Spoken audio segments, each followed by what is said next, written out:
E uma coisa que eu vou te perguntar, que a gente até falou um pouco antes de começar o podcast, que é como a música ela é importante, às vezes, para abordar alguns assuntos delicados com as crianças, né? Então, como corpo, autoestima, igualdade de gênero, sexualidade, até a questão que a gente falou do abuso infantil. Como a música ela pode trazer isso com uma leveza para a criança, Sim. né? Eu acho que é isso, assim, eu vejo que é uma responsabilidade que eu tenho hoje, né? A partir do momento em que as crianças estão verbalizando o que eu estou fazendo, de ter esse cuidado, eu escolho cada palavra que eu vou colocar dentro de uma letra de uma música. Porque é difícil pra caramba você conseguir traduzir esses assuntos que são muito densos de uma maneira que a criança entenda, assimile, mas não absorva o peso que aquilo tem. Então, assim, é uma equação muito louca, né, ali pra você, né? Quando eu tô falando em termos de letra especificamente, a melodia, logicamente, ela ajuda muito, né? Você tem recursos melódicos ali pra deixar aquilo, né, mais alegre, mais leve, mais emocionante, né? Você vai, obviamente, isso sofisticando, quanto mais você faz, mais você aprende e tal. Mas especificamente o conteúdo precisa achar essa linha tênue para não ser bobinho e aí você não passar a mensagem que você precisa, mas ao mesmo tempo também não deixar a criança em pânico, né? Então foram vários temas assim importantes que eu toquei, como a separação, sobre o abuso infantil, que eu acho que essa foi a mais difícil de fazer. Eu tive que estudar para ver como é que os profissionais orientam a abordar, né, esse assunto. Eu estava até contando aqui que num outro podcast que eu fui, que um cara me falou de uma moça que escreveu um livro sobre isso, e que aí ela falava que o carinho não pode ser escondido, não pode ser um segredo. E eu achei aquilo tão palatável para a criança, né? Carinho ela entende o que é, segredo ela também entende o que é, porque geralmente o abusador ele vem com essa abordagem para a criança, que é, ó, fica só entre nós, é o nosso segredinho, a nossa brincadeirinha e tal. E a criança, obviamente, ela não entende e acaba se colocando numa situação de risco. Então, isso eu falei, caramba, olha que frase muito boa, isso que as crianças vão entender, né? E aí eu coloquei, a letra fala prioritariamente disso. A música da separação, por exemplo, eu recebi muitos testemunhos das pessoas dizendo que assim, as crianças passaram a assimilar melhor o divórcio depois que elas viram a música. Então, uma mãe me falou assim, minha filha chorava toda noite com saudade do pai. Depois que eu comecei a cantar com ela, ela começou a entender. E aí era o vídeo da menina cantando a música, né? Ai, que Porque, lindo. assim, eu só falei na língua deles. Tem a casa da mamãe, tem a casa do papai, e elas são diferentes, mas, ó, não importa, tanto faz.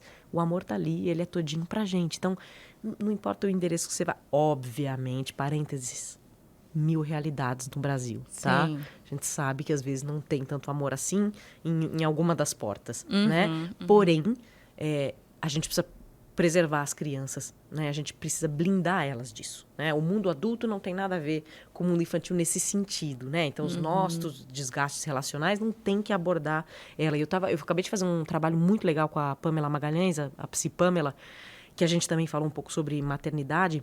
E aí, nesse aspecto especificamente, né, sobre a separação e tal, ela falou um negócio muito legal. Ela me ensinou que, às vezes, né, dependendo de como acontece uma ruptura, existe muita mágoa, né? Então, cara, às vezes o adulto, ele tá falando mal do outro genitor pra criança. É complicado demais, né? E aí, ela falava assim, quando a mãe ou o pai separado fala bem do outro genitor, eu estou autorizando a minha criança a também sentir coisas boas por ela. Porque se eu falo assim, o seu pai ou sua mãe é péssimo, etc., se a criança fala, mas eu gosto daquele cara, eu gosto daquela mulher, mas eu tô ouvindo aqui da minha mãe e do meu pai que não é legal, o que eu faço com esse sentimento aqui? Então, olha que importante a gente preservar isso, independente da relação, do que aconteceu nessa relação, mas assim, tem um elo ali que independe do seu. Então, deixa claro que assim, aquela pessoa ela é importante, ela foi pai da sua criança, mãe da sua criança. Isso de autorizar a criança a sentir o sentimento bom que ela tem, né? Achei isso incrível. Eu já ouvi uma vez uma coisa sobre isso também, que era assim, quando você fala mal, então, por exemplo, né, pais separados, a mãe tá com a criança e fala mal do pai para a criança, ou na frente da criança. A criança, ela se sente metade pai, metade mãe. Exato. Então, automaticamente, você tá falando mal dela. ela tá se Também. sentindo ferida também, de alguma forma. Ou pior, né? Até quando a pessoa ainda faz assim, ai, você fez uma coisa errada. Ai, você tá fazendo igual o seu pai. Ainda, né, mostrando que a criança também faz aquilo errado, ou que aquilo que não é certo. Então é isso, a criança, ela sente que ela é um pouco dos dois. Ainda mais se ela tem um carinho, um relacionamento com o pai ou com a mãe, e você fica falando mal. É isso, como que ela vai entender aquilo tudo? A gente tem que conseguir separar, né, as coisas. Porque as crianças não entendem esse universo ainda. Talvez no futuro entendam, mas pequenininhas ali não entendem. E é isso, as músicas, de alguma forma, podem ajudar muito as crianças a compreenderem algumas coisas, né? Com certeza. E aquilo que a gente estava falando lá no começo, né? Pelo caminho neurocientífico mesmo, neurocerebral que a música faz, que é outro, que não é o racional, que toca nessa emoção.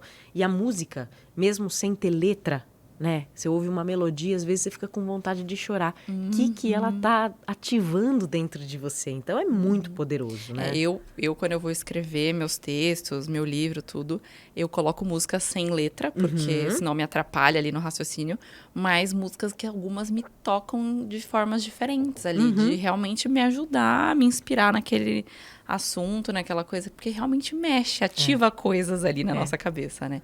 E até uma coisa que você falou em relação à questão do abuso do segredo e tal, não só em relação a isso, mas eu vi também uma coisa recente que era assim, para você até falar para familiares, do tipo, nunca fale pra minha filha que é segredo. Então, tipo assim, ai, vou te dar uma balinha, mas não conta porque é nosso segredinho.